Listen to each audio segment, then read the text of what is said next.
Snažan Ivanović, kapiten ekipe, robusni centarfor budućnosti, koji ima jak udarac, ovoga puta proigrava tamo na suprotnoj strani, to je Bugarčić, šansa i lopta pogađa spoljni deo mreže, bit će ipak i korner jer je neko od igrača domaćih to koliko toliko izblokirao. Evo sada lopte za Filipa Bugarčića, još jednom on prolazi, dobra lopta, šansa za goste i to velika, ostaje 0-0. Sve je bilo čisto, nije bilo ofsajda, odlično se ponovo ubacio Filip Bugarčić, na ovoj drugoj strani bio je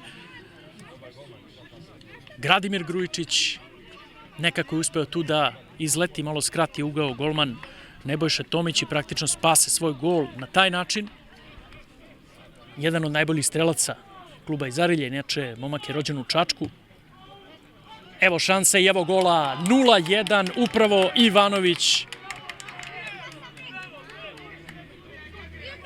Rekoh, jedan od najboljih strelaca i prošle godine, nisam najsigurniji da li je bio najbolji strelac budućnosti u prethodnoj sezoni zapadno-moravske zone. A evo videli ste, zaboravljen na tih nekih 6-7 metara od gola, prosto neshvatljivo da centarfor budućnosti nema striktnog čuvara prilikom ovakvih prekida, odličan centaršut i onda je samo podmetno u glavu Nikola Ivanović. 1-0 vodi budućnost posle samo 11-12 minuta igre.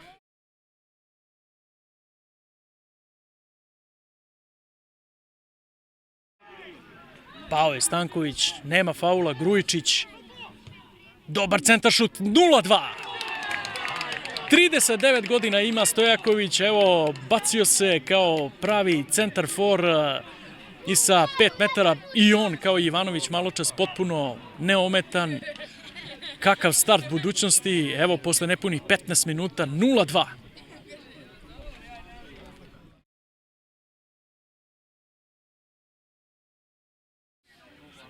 Sada će uputiti centaršut Stojaković, opet kvalitetno, šansa 0-3. To su ti prekidi, to je taj visoki štoper Marjanović. Smeši se, nova katastrofa FAP-a. Posle 23-4 minuta igre, budućnost vodi 0-3 u Priboju. Strelac ovog trećeg gola Nikola Marjanović, njegov već drugi gol u prvenstvu jer je bio strelac i onog pobedonosnog pre nedelju dana u Sevojnu, takođe posle prekida, takođe posle centaršuta Stojakovića.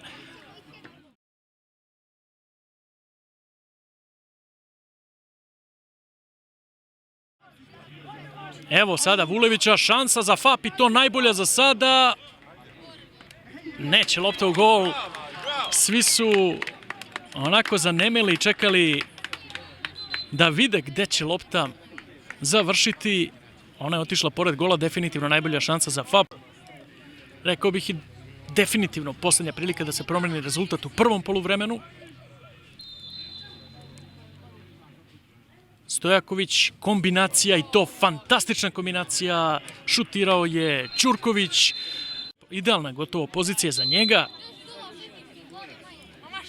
Direktan šut. Ciljao je golmanov ugao na pravom mestu i dobro intervenisao je Tomić. Milutin Bugarčić. Intervencija Vulevića koji se vratio. Evo nove prilike. Grujičić, 4-0. Koliko samo smušeno deluju Pribojci u odbrani, to je prosto neverovatno.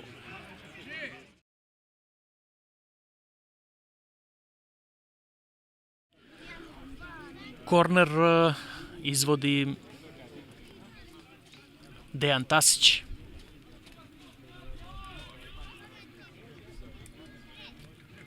Velika je gužva, evo šanse i kakav gol daje Ivanović. Ne, Janović je to. 1-4. Zaista vrlo lep gol centralnog beka FAP-a Lazara Janovića i rezultat je 1-4. Nije bio to najidealniji centaršut Dejana Tasića, lopta je pala na tu negde 5 metara od gola, niko je nije zakačio, niko je nije zahvatio, odskočila jednom, došla do Lazara Janovića i momak koji je 2002. godište, postiže vrlo lep gol, lepo je zahvatio tu loptu i neodbranjivo je to bilo za Luku Stjepanovića.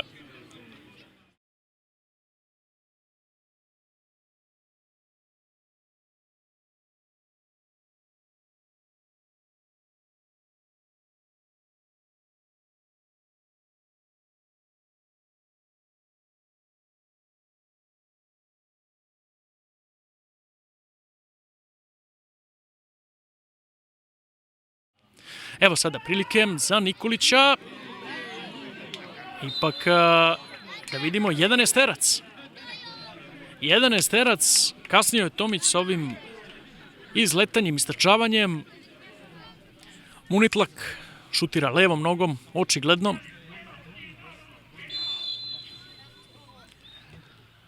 Precizan Munitlak. Raduje se mladi fudbaler budućnosti, kažem, verovatno je ovo njegov prvi gol u seniorskoj konkurenciji. Ima 18 godina i eto, upisao se sa bele tačke. 1-5 je 0-1 na 11. minut Ivanović, 0-2 Stojaković 15. minut, 0-3 Marjanović 24. 0-4 Grujičić u 50. minutu, potom je Janović sredinom drugog poluvremena smanjio na 1-4, a u finišu utakmice Munitlak je postigao gol iz 11 terca, dakle 2 kola, 2 ubedljiva poraza FAP-a, prvo na gostovanju u Novoj Varoši, a onda i ovde pred svojom publikom od Budućnosti. Budućnost demonstrira dobar fudbal na početku ove sezone i opravdava epitet jednog od favorita u Ligi za ulazak u viši rang za FAP. Boga mi, slede teški dani.